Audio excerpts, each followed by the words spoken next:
Hello and welcome back to the channel. My name is Alistair and this is Back to Air Pistol. Today I'm going to be talking about finals. I'm not talking about the pistol itself, that's what I've been doing in the past. So if you're here for technical stuff with regard to the Finder about P8X, it isn't happening in this one, I'm afraid. And I apologise to some people who've been expecting this video for quite some time, because at the end I'm going to be talking about the Scottish Air Rifle and Pistol Championships that took place back in March, and this is now May. I did actually create a video, I edited it all together, talking about my experiences at the event, and it was boring, so I ditched it. And I've been trying to get back and do a video ever since, but life got in the way, some health issues of mine got in the way, and all I'm really got just now to worry about is some horrendous toothache. So if I sound a bit funny at times and go a bit, it's because my teeth, they just seem to want to fall out. I've got to 60 years old now and they just want to fall out. That you don't want to know about. I'm going to be talking about finals, and what has prompted me to actually get on with this video is the World Cup, the Junior World Cup that's taking place in Seoul at the moment. Certainly through this week I was watching several of the competitions there, and in particular the finals, because they're so much fun to watch, especially now that they've added scats to the pistol and the I think the rifle, I've not watched any rifle, but certainly to the pistol they've added the scat to it, so you can see the trace of what the person's doing, and I think that is absolutely amazing, and well done to the ISSF for doing that. Well done.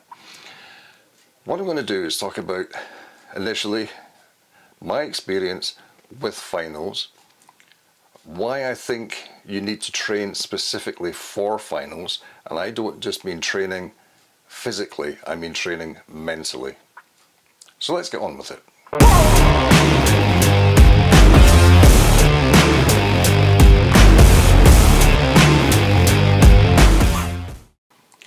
The very first 10-shot final was held in Edinburgh at the University of Edinburgh Sports Centre at Pleasance, and it was a long time ago, and the only reason I can remember some of the details because it was written about in the press. But I do remember being at that competition. I do remember the excitement and the fear of this 10-shot final. And back then the 10-shot final was a case of you went into the competition with the score that you gained in the qualifier, and you added that 10-shot score to that score. So if you were way ahead in first place, you were going to stay in first place unless you really screwed up. And in this competition, yeah, people did, because they weren't used to it. I hadn't been able to prepare for this, not properly, because we'd never had one before. There was no real experience to go back on. I trained with the British Junior Squad, and we'd done one-to-one shooting. We called it tennis, where you would shoot a shot, then the next person would shoot a shot and try and match it or beat it. And so you got to a certain level, then you were knocked out, you lost, a bit like tennis. And that gave you some experience, but nothing like what the final would be like. So I went in, and my main rival at the time was a gentleman called Steve Klinger, and he was 1 point behind me, but his first 4 shots were 10s. 10, 10, 10, 10. Mine weren't, and I was dropping a little bit behind. And then he got a 3, and then he missed completely. You can't recover from that, not in a 10-shot final. And I think that probably relaxed me, and I was able to keep shooting. And I won that final, I won that competition by a clear 7 points. And I think that helped me going down the line when it came to actually other competitions, was having that sort of experience. Until that is the biggest match of my life, and that was in 1995. Again, a long time to some people, a long time ago. It's 30 years, it's almost exactly 30 years since this competition. And that was quite an important time for me because that's when I fell ill, got post-viral syndrome, which turned into ME, and ended up having to retire from shooting for many years and only coming back to it now for fun. But that's by the by. The competition itself, I'd qualified for the championships. I'd never qualified for the Commonwealth Games. I was always just out of getting into the Commonwealth Games. It was either I was 1 point out, or my air pistol was good, but my free pistol wasn't good enough to go, and they needed 2 disciplines, and even if I was the best in Scotland, I still wasn't getting a chance to go. Yeah, it still hurts. But I made it to the Commonwealth Championships, the first Commonwealth Shooting Championships. And I prepared myself physically and mentally.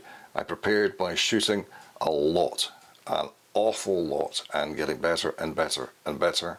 But I also prepared myself mentally. I researched India. I researched using a book called Culture Shock India. And it is a culture shock. Going to somewhere like that, it's a major culture shock. And I went in basically open-minded, prepared for anything, and expecting the worst.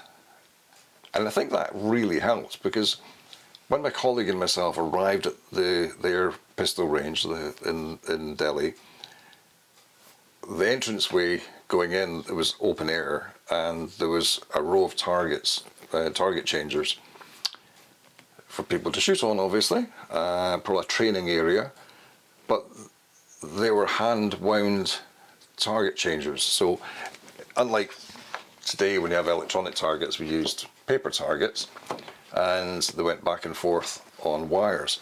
Normally these would be sent back and forth using a button on an electronic changer, but these ones, they were hand wound, and my colleague he lost it. He completely and utterly lost it. I won't name him because of this. Oh, he was going off on one completely. This is appalling. How can anybody be expected to shoot like this? I can't manage this. I am not dealing with this. And he lost it, and I'm just going, this is what we've got to shoot with. This is what we've got to shoot with. I'd prepared myself for the worst case scenario. But we heard noise from behind the door and realised, oh, sounds like shooting's through there. So we opened the door and went into the range, and it's a proper range with proper electronic changing targets, and my colleague was a lot happier. And I was happy. We'd seen what the possibilities could be. This was going to be way, way better. So come the day of the competition, I prepared myself, got into the range, my pistol was fine, pellets were fine, everything was set up perfectly, and I shot a blinder. I'd never shot so well. At one point, my manager afterwards said I got something like 15 10s in a row, but it was split over 2, so you never saw it. It was something like a 97 and a 98, and my result was a 575, which was the best I'd ever done. And I was told by Paul Leatherdale, one of the English team that I trained with in the British Juniors, he was a senior at the time, that's a qualifying score for the Olympics. And I thought, geez, I've never managed to qualify for the Commonwealth Games, and now I've qualified for the bloody Olympics. Well, I would have qualified had I been in the British team, but that's by the by. I wasn't going to go to the Olympics either. But what it did do was it put me in 3rd place into the final. And this is where things kind of fell apart.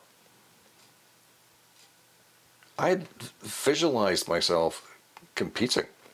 I'd visualised myself competing in any environment, but I was going to compete well. I hadn't visualised myself in a final. Now, I'd had finals experience, it's okay.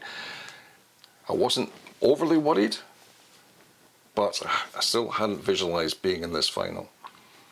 So when it came to it, I was in a line with Jaspal Rana, who was India's elite shooter, and I'm not sure how many competitions he'd won, but he was way up there.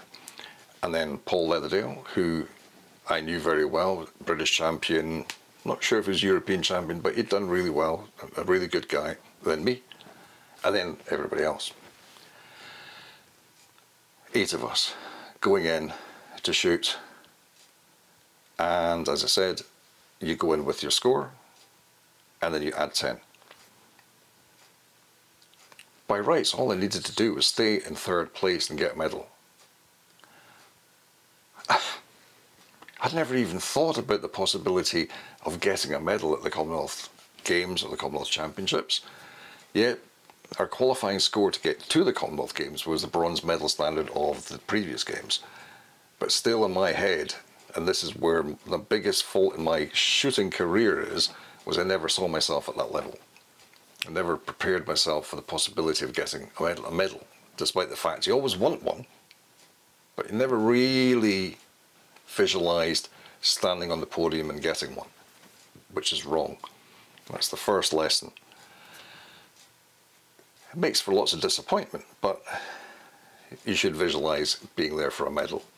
So going in for the final, Jaspel Rana, Paul Leatherdale, myself, and as I say the others, we all set up and we started to shoot. And I'm not saying I lost it, definitely didn't, but I was getting 9s instead of 10s. I was getting 10s, but I wasn't getting enough.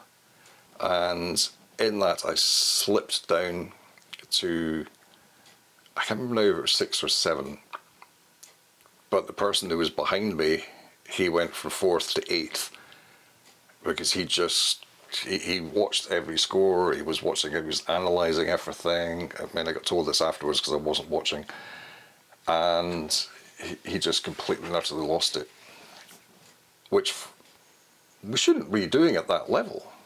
I'll give myself the benefit of the doubt because I never expected to be there. Obviously he hadn't either. So I ended up having competed in the final, having qualified in 3rd place but not quite got there, and I was happy. I'd shot the best score of my life, but the biggest thing I learned was, there was 2 things, and I've not mentioned the other thing yet, was the preparing for it properly, training for a final, training for that pressure and nailing it. And the other thing I hadn't prepared for, and this is now probably more than ever the case, is when I arrived for the final, the first thing I noticed was the television cameras. And I asked about it and found, oh, it's being beamed around India live. Oh my God, are you kidding? We were lucky to get the local news photographer to come to an event, let alone live TV. I'd never shot in that situation before.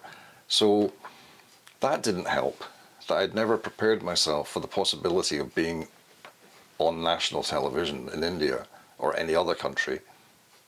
I mean, it's unlikely it was going to get into the UK, but lots of people are watching.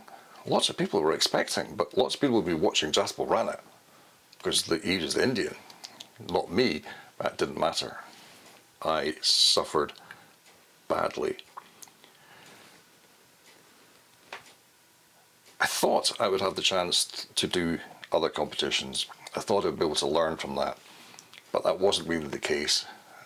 Life didn't work out that way, so I'm just passing on this bit of information to you now, is be prepared for finals.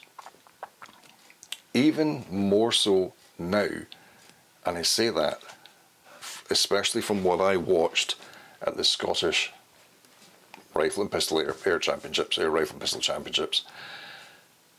I watched the Pistol Junior Final. It's the only one I actually managed to get round to watching. And I was blown away. Absolutely blown away. This young man here, from Scotland, shooting beside an English lad and a Welsh lad here. Obviously there's others. I'm pretty sure he was the youngest, and he's certainly the smallest, and he was 14. And I'd met him and his family at my first competition since coming back up in Inverness. So there was a bit of like, oh, go on lads, you can do it. Well, let me show you what actually happened. So these are results I've taken from the Scottish Target Shooting 10 metre Air Championships 2025, and there was 10 juniors qualifying for the final.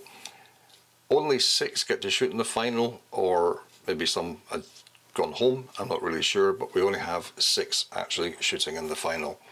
So what you can see here is the person I was talking about, young Bruce Flett, C-class competitor, shooting 505 against Isaac Baxter, shooting a 565, 60 points ahead. In the old days, and I'm going to show you how this pans out later, that would be almost impossible to catch that person, Mr. Baxter. Absolutely impossible from a 548 to 565 unless he really did something bad. So let's have a look and see what actually happened. So after the first 10 shots, Bruce has got a 96 here, really well, 96.3, and that's from what would have been gun score of 9, 9, 9, 10, 10, followed by 10, 10, 7, 9, 9. So the 7 was a 7.9, which is almost an 8, but he still managed to get a 96.3 with that, so well done him. And here we are after the first 2 shots have been fired after the 10s, and we can see Baxter has a 115, Flett 114, and Price 117, followed by 108, 107, and Moffat, unfortunately, with a 97.4. He shot an 8.2 and a 5.8, unfortunately. So he's not getting knocked out just now. We're going into the next series, and we're now looking at Baxter with a 134.8 and Flett 133.9. Barely a point between them, followed by Price 129, Holden 127, Fallon 125, and Moffat 115. So the scores from the top 2 here are Baxter shot a 10 and a 9.5, and Bruce got a 9.9 and a 9.6, which is why he's now in second place.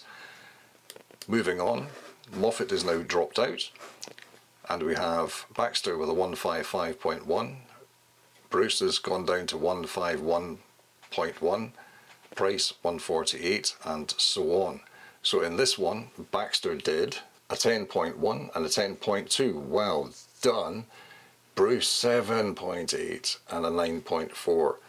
Bruce is struggling.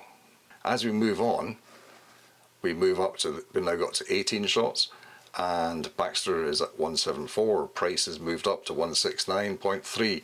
Flett is at 169.1 with Holden at 165, and Fallon has gone at 161. Baxter shot a 9.2 and a 9.8.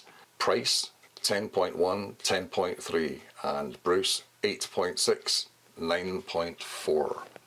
After 20 shots, we're at 191.7 for Baxter.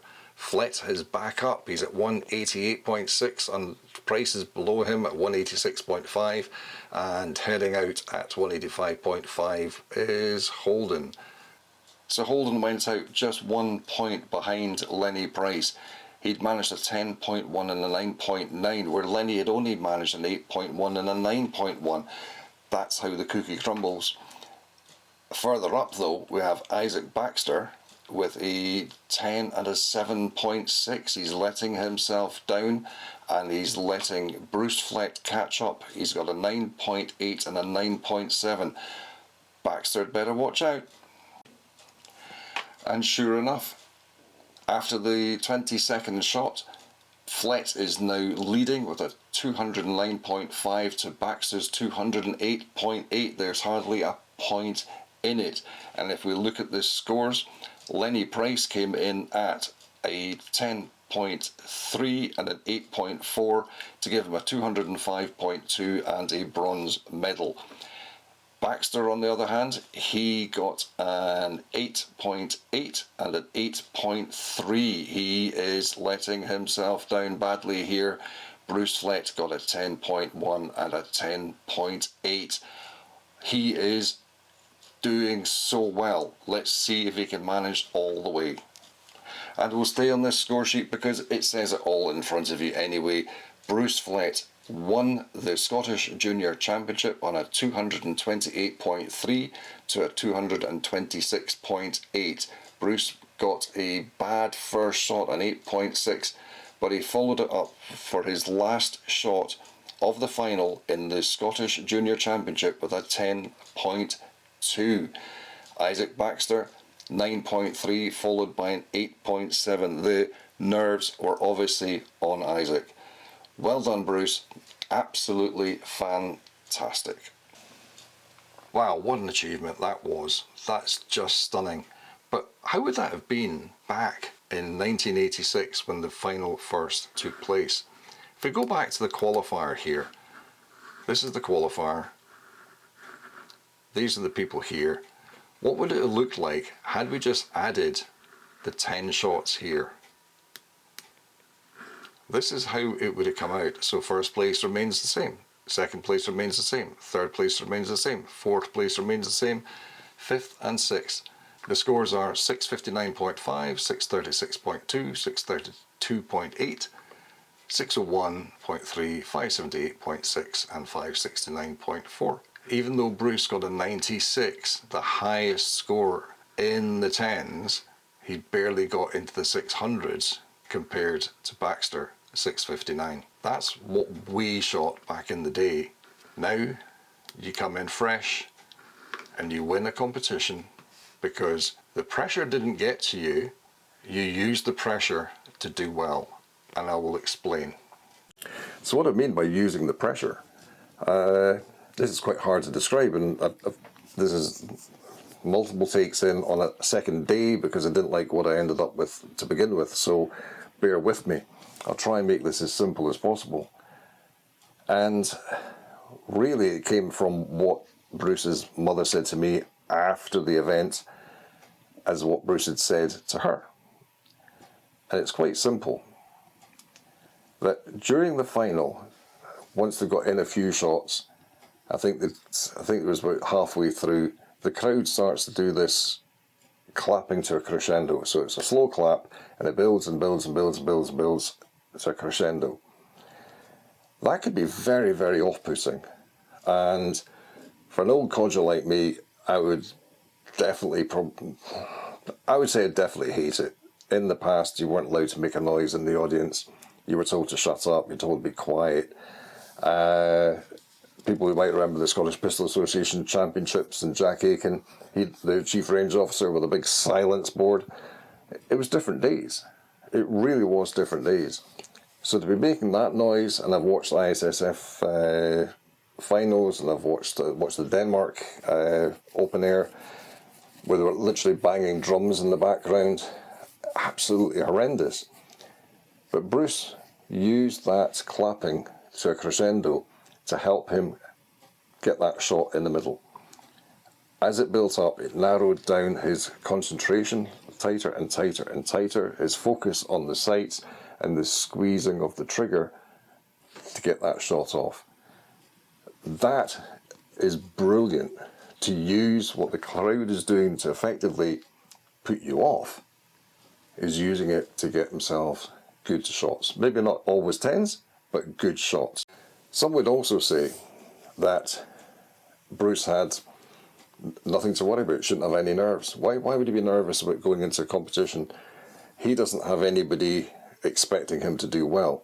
He's not in a national team. He's not. I don't believe he's in the squad or anything.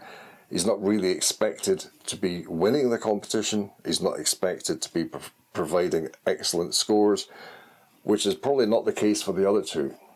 They will, I'm assuming, I don't know them, I'm going by my own personal experiences in the past, they'll be expected to get certain levels of score. They'll be expected to win, hopefully, the competition. The pressure's there from team managers, from coaches, from family, from people who support them. The family, people who support them probably don't realise they're putting pressure on, but it's the expectation. And then it's themselves, that they really want to win. They want to win this. or worse, that they feel they need to win, they need to get these points, and that causes a huge amount of pressure, and that's where the shots can fall away. For someone like Bruce going in, and I'm assuming he's a bit like myself when I first started shooting in competitions, where you have an average, but when you go into the competition you shoot better.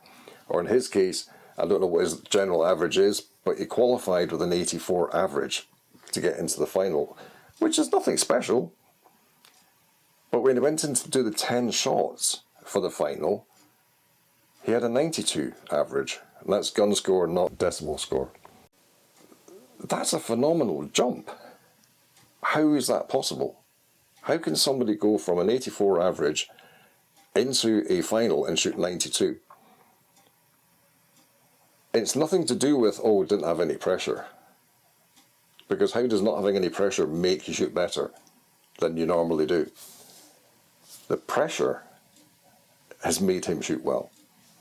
And in my experience in the past, I would go into a competition and shoot better than I would at the club.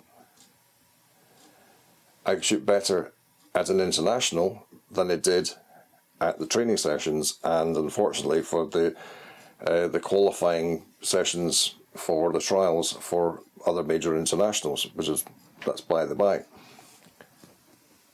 My first international that I did do was to Paris, way back, about 1983 or 4, and I had a bit of a disaster to begin with, but that doesn't matter. But one of my scores of the day, or the weekend, was a 5.65, and that was the highest score shot abroad by a British junior, and it was a record.